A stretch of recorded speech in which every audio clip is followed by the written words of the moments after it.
Bom dia, boa tarde, boa noite. Hoje damos continuidade à nossa videoaula sobre difração de raios-x. Hoje nós vamos falar a respeito da célula unitária e de como ela pode ser descrita usando os índices de Miller. Esse é um assunto que vai requerer a sua atenção e que você refaça as contas feitas aqui durante a nossa videoaula. Espero que vocês gostem, assistam quantas vezes forem necessárias e venham comigo estudar.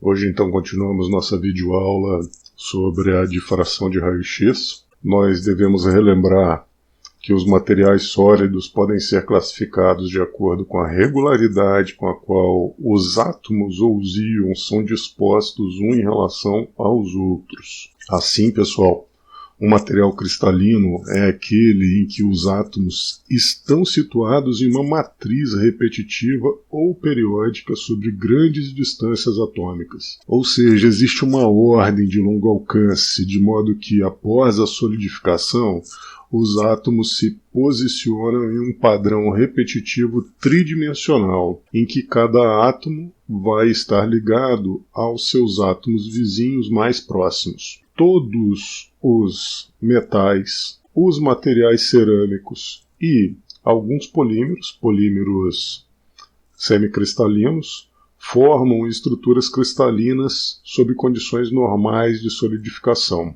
Para aqueles que não cristalizam, essa ordem atômica de longo alcance está ausente. Esses materiais, então, são não cristalinos ou amorfos. E eles, nós vamos descobrir depois, não difratam raio-x, mas espalham essa radiação. E algumas das propriedades dos materiais sólidos cristalinos dependem da estrutura cristalina do material, ou seja, do modo em que os átomos, íons ou moléculas são arranjados espacialmente. Existe um número extremamente grande de estruturas cristalinas diferentes, todas com ordem atômica de longo alcance. Essas variam de estruturas relativamente simples para metais a estruturas extremamente complexas, como as observadas para alguns materiais cerâmicos e poliméricos. Como nós dissemos na última aula, quando essas estruturas cristalinas são descritas, os átomos ou os íons são pensados como esferas sólidas com diâmetros bem definidos. Isso é chamado de modelo da esfera atômica dura. E isso nos leva às células unitárias. A ordem atômica dos sólidos cristalinos indica que pequenos grupos de átomos formam um padrão repetitivo. Assim, ao descrever estruturas cristalinas, geralmente é conveniente subdividir a estrutura em pequenas entidades repetitivas, chamadas células unitárias. As células unitárias podem ser entendidas como paralelepípedos ou prismas com 3 conjuntos de faces paralelas. Uma célula unitária é escolhida para representar a simetria da estrutura do cristal, em que todas as posições do átomo no cristal podem ser geradas por translações das distâncias integrais da célula unitária ao longo de cada uma de suas bordas. Assim, a célula unitária é a unidade estrutural básica ou o bloco de construção da estrutura cristalina, e define a estrutura cristalina em virtude de sua geometria e das posições dos átomos no interior. Além disso, mais de uma célula unitária pode ser escolhida para uma estrutura cristalina específica. No entanto, geralmente usamos a célula unitária com um nível mais alto de simetria geométrica.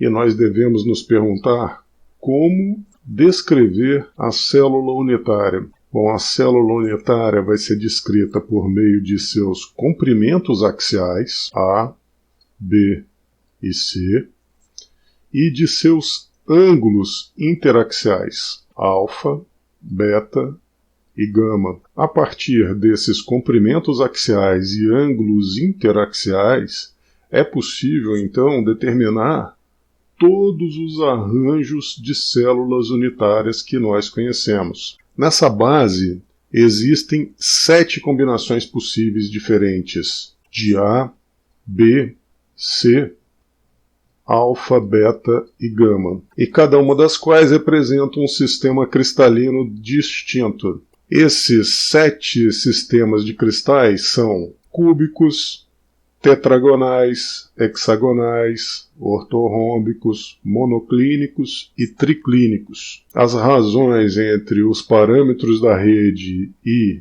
o formato das células unitárias são mostrados nesse slide e no slide seguinte. Entre esses sistemas apresentados aqui, o cúbico, que apresenta A igual a B igual a C, e alfa igual a beta igual a gama igual a 90 graus, é o sistema que possui o maior grau de simetria. Por sua vez, o sistema triclínico, onde A é diferente de B e é diferente de C, e alfa é diferente de beta, que é diferente de gama, que é diferente de 90 graus, é o sistema que exibe a menor simetria.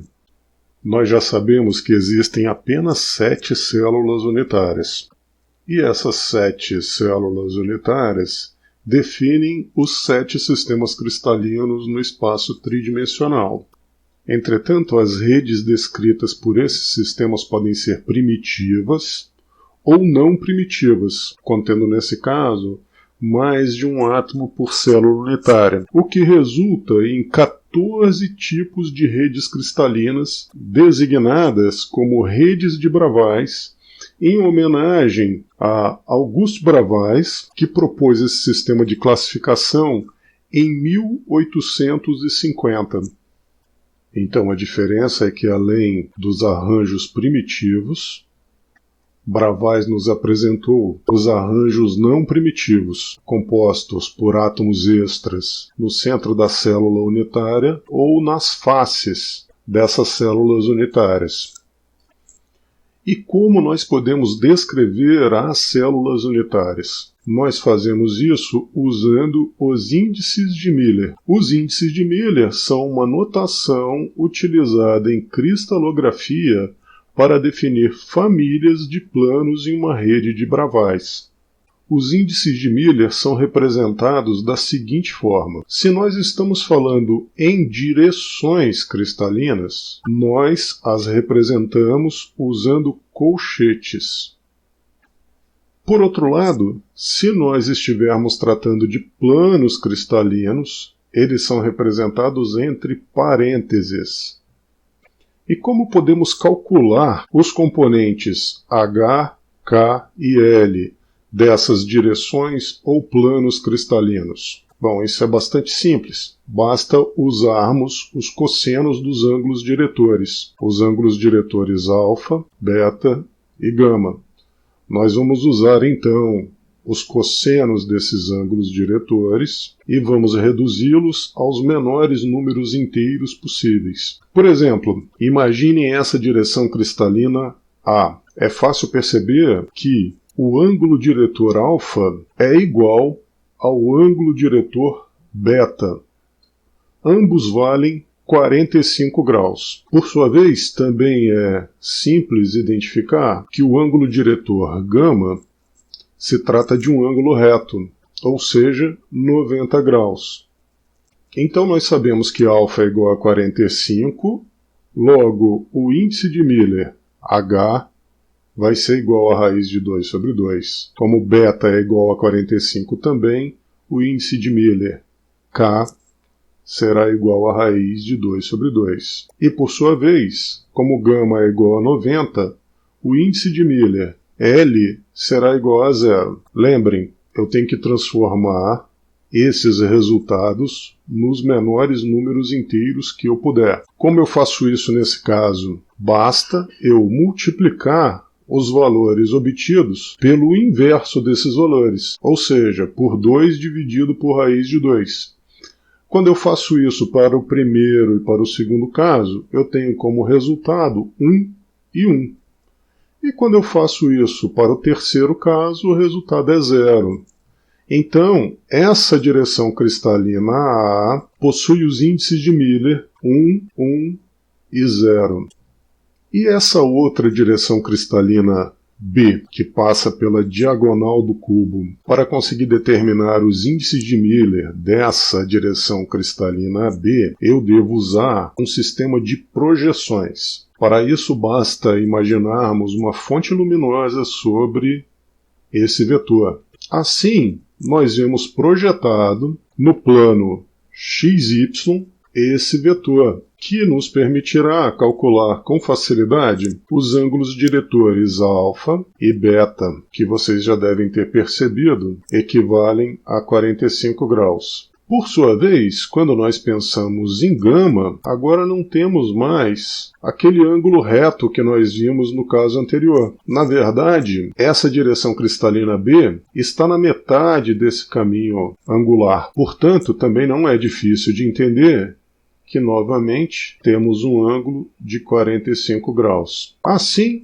basta calcular o cosseno desses ângulos diretores, ou seja, cosseno de 45, cosseno de 45 e cosseno de 45, que nos dará os resultados a raiz de 2 sobre 2, 3 vezes, que podem ser reduzidos ao menor número inteiro possível, multiplicando por 2 sobre raiz de 2. Com isso, nós inferimos que os índices de Miller, H, K e L, dessa direção cristalina B, são iguais a 1, 1, 1. E aqui nessa figura nós temos a representação de algumas direções cristalinas, entre elas as duas que nós calculamos, a direção cristalina 1, 1, 0 e a direção cristalina 1, 1, 1. Quando nós pensamos nos eixos, essa direção cristalina sobre o eixo X terá índices de Miller 1, 0 e 0. E é bastante fácil determinar os índices de Miller para as direções cristalinas que estão sobre os eixos Y e Z, que serão 0, 1 e 0 e 0, 0 e 1. Ok, mas e quando nós queremos definir os índices de Miller de um plano cristalino? Bom, para isso nós vamos ter que usar a direção normal ao plano. Muito bem.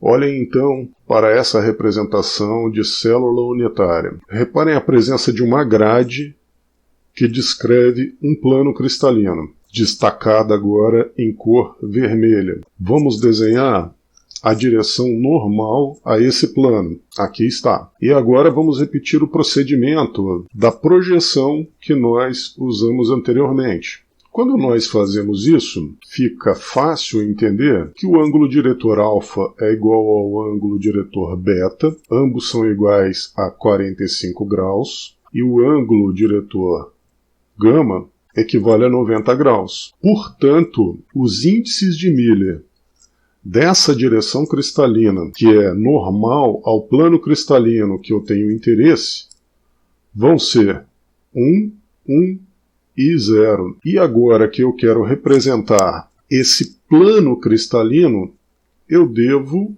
dispensar os colchetes e fazer a representação usando os parênteses. Então essa é a representação usando os índices de Miller do plano cristalino, enquanto essa é a representação usando os índices de Miller da direção cristalina. E a partir disso nós podemos entender que é fácil existirem uma sequência de planos empilhados. Em outras palavras, esses cristais são formados por vários planos descritos com o mesmo índice de Miller empilhados numa sequência. Quanto maior o número de planos cristalinos empilhados, maior será o cristal.